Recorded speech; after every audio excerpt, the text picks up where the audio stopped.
नमस्कार भक्तजनों।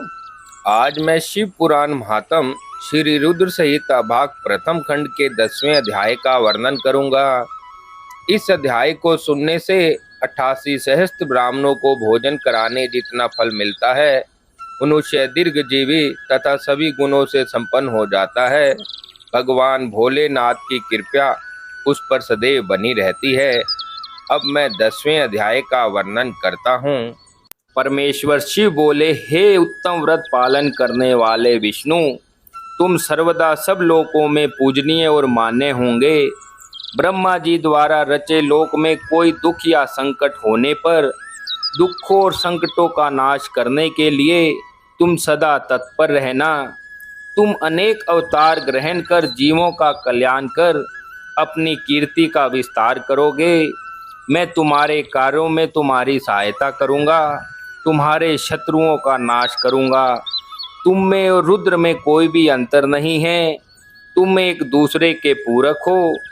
जो मनुष्य रुद्र का भक्त होकर तुम्हारी निंदा करेगा, उसका पुण्य नष्ट हो जाएगा, उसे नरक भोगना पड़ेगा।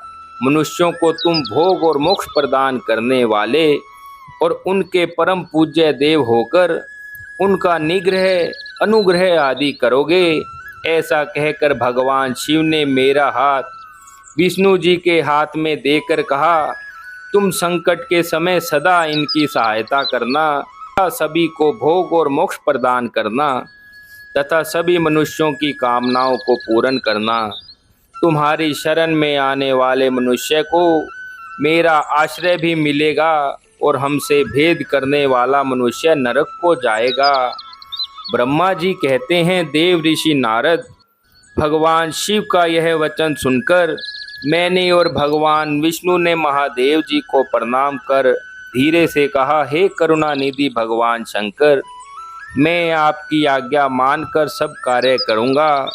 मेरा जो भक्त आपकी निंदा करे उसे आप नरक प्रदान करना। आपका भक्त मुझे अत्यंत प्रिय है।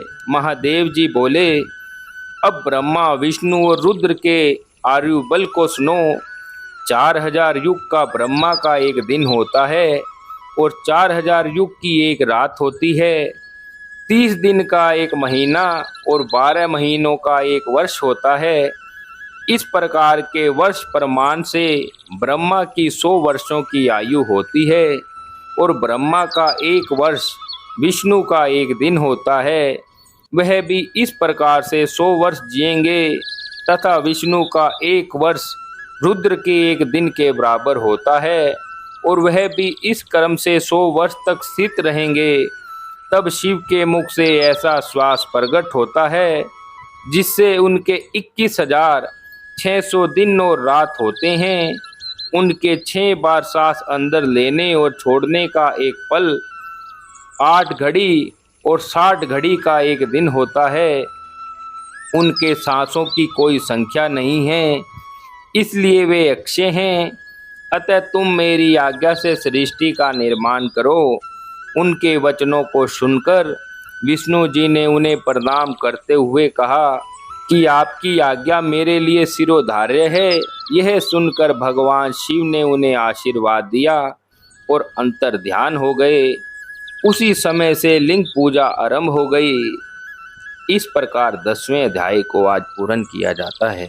भक्तजनों, मेरे द्वारा दी गई जानकारी यदि आपको अच्छी लगे तो आप मेरे YouTube चैनल भक्ति मार्ग के कमेंट बॉक्स में जाकर ओम नमः शिवाय अवश्य लिखें। चैनल को लाइक व सब्सक्राइब करें, ज़्यादा से ज़्यादा शेयर करें। धन्यवाद।